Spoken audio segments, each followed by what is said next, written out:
MTA3 अल अरबिया का इजरा भी हो रहा है, इसलिए इस मुनासबत से अल्लाह ताला जल्द अरब दुनिया के भी सीने खोले और वो ज़माने के इमाम को पहचान ले। अल्लाह ताला ने आज ये इंतज़ाम फरमा दिया है कि हज़रत मसीह मऊद अलैहिस्सलाम को मानने वाली एक छोटी सी गरीब जमात पैसा जोड़कर सिर्फ़ अल्लाह ताला की रज़ा की खातिर इस ज़माने के इमाम का पैगाम तुम्हें सेटेलाइट के ज़रिए से पहुँचाने की सआदत हासिल कर रही है। ऐ सरज़मीन अरब के बासियों, आज मैं हज़रत मसीह मऊद अलैहिस्सलाम के नुमाइंदे की हैसियत से खुदाए रब्बुल आलमीन के नाम पर तुमसे दरख्वास्त करता हूँ कि हज़रत मोहम्मद मुस्तफ़ा सल्लल्लाहु अलैहि वसल्लम के इस रूहानी फ़र्जंद की आवाज़ पर लबैक कहो, जिसकी तालीम और उसके रसूल सल्लल्लाहु अलैहि वसल्लम से इश्क़ की चंद मिसालें मैंने पेश की हैं। अगर इस मसीह व महदी के कलाम में डूब कर देखो तो खुदाए वाहिद व यगाना से ताल्लुक़ और प्यार और हज़रत मोहम्मद मुस्तफ़ा सल्लल्लाहु अलैहि वसल्लम से इश्क़ और आपके लिए गैरत के जज्बात के अलावा उसमें और कुछ नज़र नहीं आएगा। साफ़ दिल होकर अगर देखोगे तो जमात अहमदिया की 100 साल से ज़ायद की तारीख़ इस बात की गवाह है कि जमात की ज़िंदगी का हर लम्हा खुदा ताला की ताईद और नुसरत के नज़ारे देखता रहा है। आज इस सेटेलाइट के ज़रिए से आप तक वसी पैमाने पर यह पैगाम पहुँचना भी इस ताईद और नुसरत की एक कड़ी है।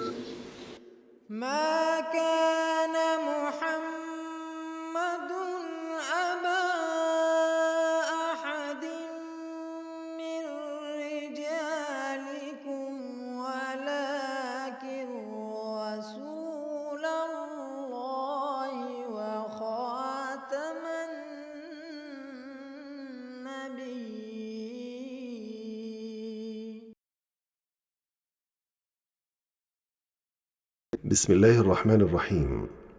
الإخوة والأخوات العرب، السلام عليكم ورحمة الله وبركاته.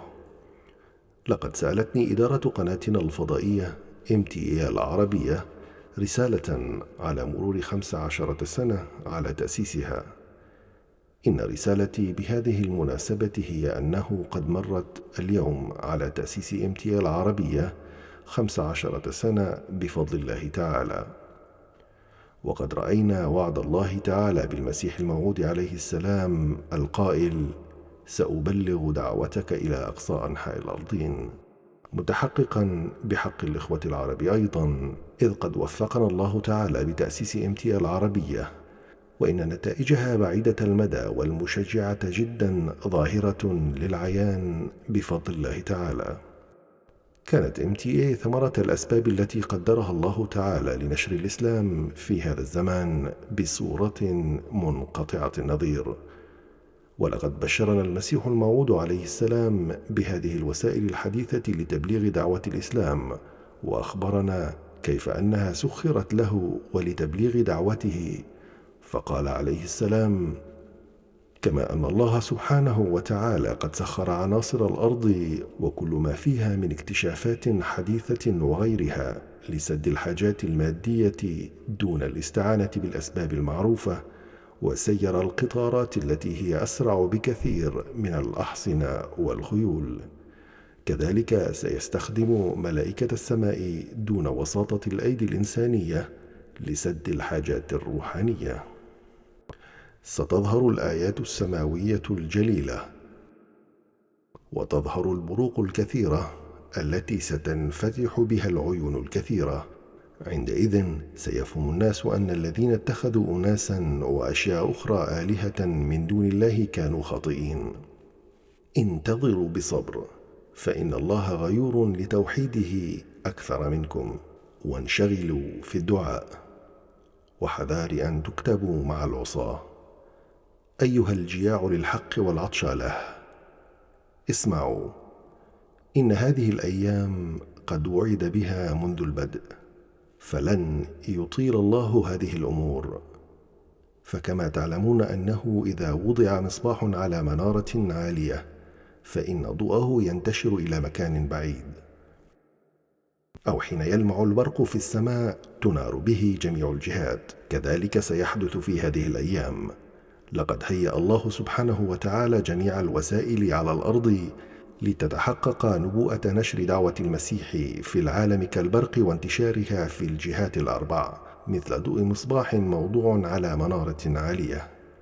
وقال عليه السلام في كلمات تتضمن إشارات خفية إلهامية حول مسألة نزول المسيح الموعود عند منارة بيضاء شرقي دمشق، ففي لفظ المنارة في زمن المسيح الموعود إشارة إلى أن نوره وصوته سينتشر في العالم سريعا، وهذه الأمور لن تتسنى لأي نبي آخر. وقد ورد في الإنجيل أن المسيح سيأتي في زمن كما يبرق البرق في طرف من السماء وينير الأطراف كلها في لمح البصر. هذه أيضا إشارة إلى الأمر نفسه، فما دام المسيح قد جاء لتنوير العالم كله، لذا فقد هيئت له الأسباب كلها سلفا. لم يأتي لسفك الدماء، بل جاء برسالة الصلح للعالم كله. فلا شك أن MTA آية تعد تجليا عظيما لهذه الكلمات التي خرجت من فمه عليه السلام المبارك. لقد كان عليه السلام يتطلع إلى نشر دعوته في العرب ويراه من أهدافه الهامة، حيث قال موضحا ذلك: أمامنا الآن أمران مهمان، أحدهما أن تنتشر جماعتنا في العرب، والآخر أن تتم الحجة على أوروبا. أما نشر الجماعة في العرب فلكونهم أصحاب الحق الأول، ولعل العدد الأكبر منهم لا يعلمون بعد أن الله تعالى قد أقام هذه الجماعة، فمن واجبنا تبليغهم الدعوة، ومن المعصية ألا نبلغهم. كذلك يستحق أهل أوروبا أن نطلعهم على أخطائهم، أنهم اتخذوا عبدا ضعيفا إلها فابتعدوا عن الله تعالى. ولقد كان حضرته يحسن الظن بالعرب، ورد على القانطين من وصول هذه الدعوة إلى العرب أو على من يسيئون بهم الظن، فقال: والذين يظنون أن أهل العرب لا يقبلون ولا يسمعون، فليس عندنا جواب هذا الحمق من غير أن نحولق على قولهم ونسترجع على فهمهم.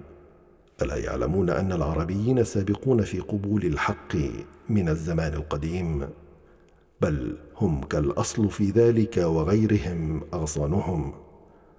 ثم نقول إن هذا فعل الله رحمة منه، والعرب أحق وأولى وأقرب برحمته، وإني أجد ريح فضل الله تعالى، فلا تتكلموا بكلمات اليأس ولا تكونوا من القانطين. ولم يخب ظنه عليه السلام في العرب، فقد قبلوا هذه الدعوة التي هي الإسلام الحقيقي ونشأته الثانية، التي شاء الله تعالى أن تنطلق على يد الخادم الصادق للنبي صلى الله عليه وسلم، الإمام المهدي والمسيح الموعود عليه السلام. وبذلك تحقق ولا يزال يتحقق الوعد الإلهي مع المسيح الموعود عليه السلام في الإلهامين: يصلون عليك صلحاء العرب وأبدال الشام، ويدعون لك أبدال الشام وعباد الله من العرب. الله أكبر كبيرا، والحمد لله كثيرا. نزل المهدي فينا، مرحبا شمس الزمان، فالحمد لله على ذلك. وأخيرا أود أن أخاطب العرب ببعض كلمات المسيح الموعود عليه السلام وأقول: أيها الأتقياء الأصفياء من العرب العرباء، يا أهل أرض النبوة وجيران بيت الله العظمى، يا نجباء العرب، ويا أكباد العرب، ويا سكان أرض أوطأته قدم المصطفى،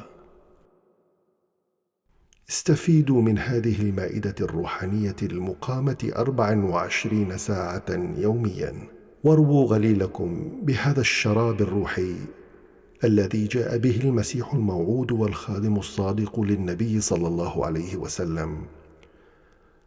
وتقدموا الصفوف لنشر الإسلام وكونوا من المتقدمين كما كنتم في صدر الإسلام، فأنتم أولى الناس بذلك. ندعو الله تعالى أن يوفق العالم العربي لأعظم الاستفادة من هذه القناة، ويوفق العاملين فيها أيضا أن يبلغوا دعوة الأحمدية أي الإسلام الحقيقي إلى العالم العربي كما هو حقها. كما أدعو الله تعالى أن يمن على قناتنا العربية هذه بالنجاحات المتتالية. آمين. والسلام عليكم ورحمة الله وبركاته. المخلص ميرزا مسرور أحمد، الخليفة الخامس للمسيح الموعود والإمام المهدي عليه السلام.